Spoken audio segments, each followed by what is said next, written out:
lycée, j'étais en alternance aussi dans l'entreprise Fouchard en 2007, où j'ai fait plusieurs CAP, dont un BEP génie climatique sur chantier.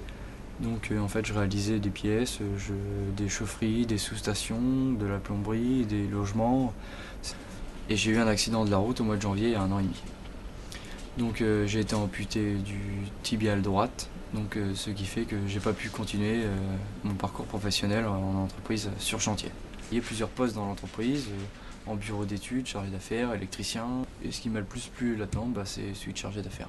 Moi ça m'a plu, donc si ça me plaît, je suis motivé, et voilà, je fais ce qu'il faut pour réussir. De mon côté, en tant que chef d'entreprise, j'ai d'abord été choqué par l'accident de Sébastien, qui était quand même assez brutal, mais comme tout le monde dans l'entreprise, parce que c'était quelqu'un qui était dans l'entreprise depuis peu de temps, mais qui était quand même très estimé, quoi. Voilà. Donc ça, c'était une première réaction, mais jamais je me suis posé la question de savoir si on lui trouverait une place dans l'entreprise. Pour moi, c'était un passage obligé, quoi. Donc la première solution, c'était plutôt de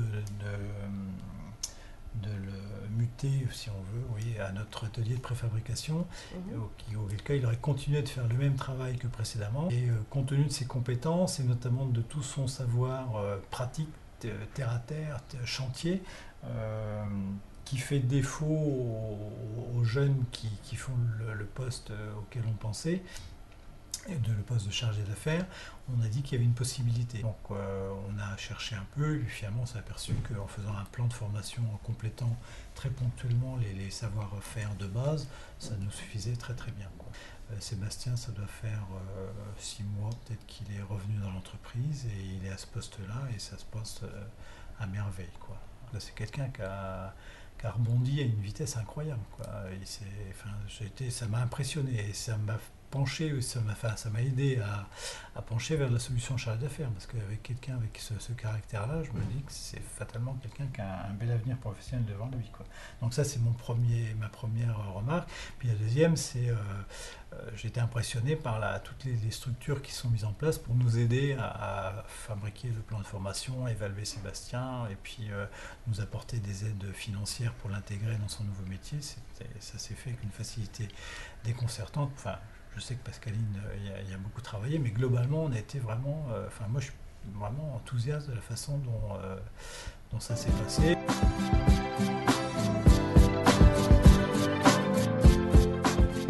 En tant que médecin du travail, ce qui nous manque, c'est l'information de l'état du salarié et de son arrêt de travail.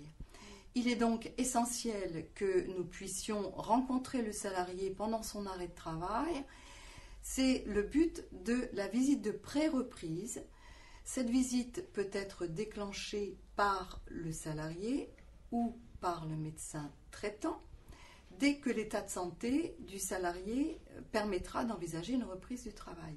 Le rôle du médecin traitant est également de rassurer le patient pendant toute la durée de la démarche sur la cohérence de ce qui se profile, de prolonger l'arrêt de travail le temps du reclassement et d'informer le médecin du travail si une difficulté apparaît et lui est signalée par son patient.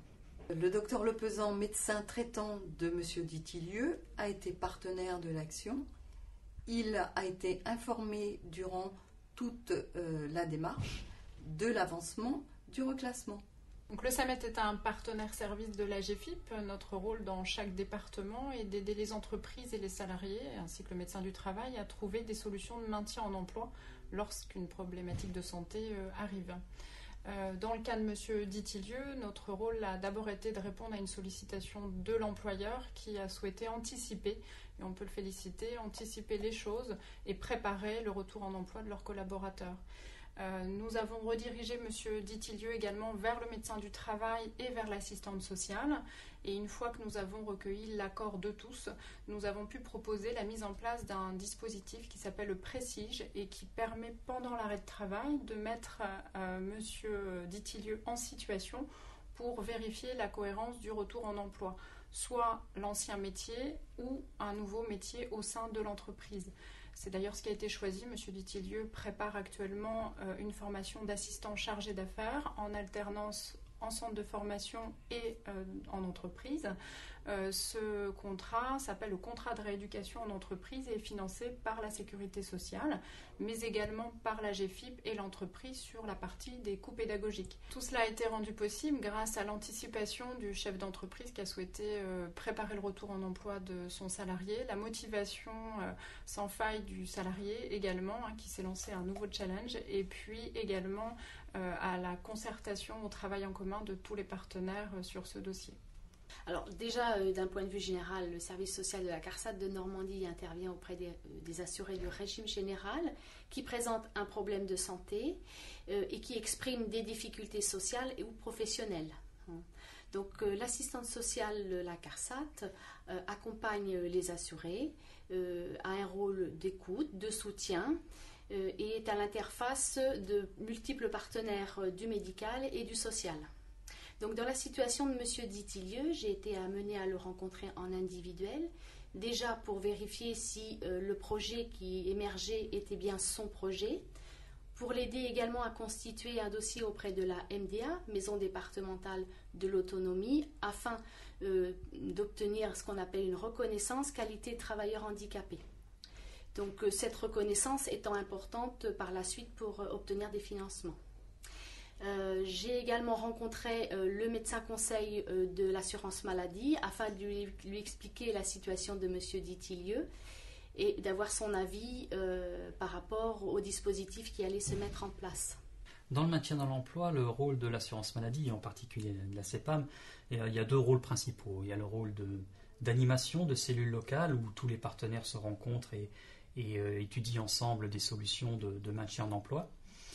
Il y a un rôle bien sûr financier, l'assurance maladie, c'est des finances, donc au travers de deux actions principales, le maintien des indemnités journalières et aussi le financement d'actions de formation, des cofinancements bien souvent avec la GFIP. Il y a aussi bien sûr le rôle du service médical près de l'assurance maladie, où là le médecin conseil étudie les dossiers avec notamment leurs confrères, qu'ils soient libéraux ou qu'ils soient médecins du travail, et donc le médecin conseil vérifie lui l'état de santé de la personne et revoit si son état de santé est compatible avec une formation ou un stage.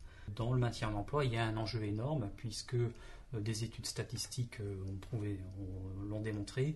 Un salarié qui est en arrêt depuis 6 mois, il n'a pas une chance sur 2 de reprendre son activité. Et quand il est en arrêt depuis 1 an, c'est une chance sur 4. Donc un constat quand même très très important.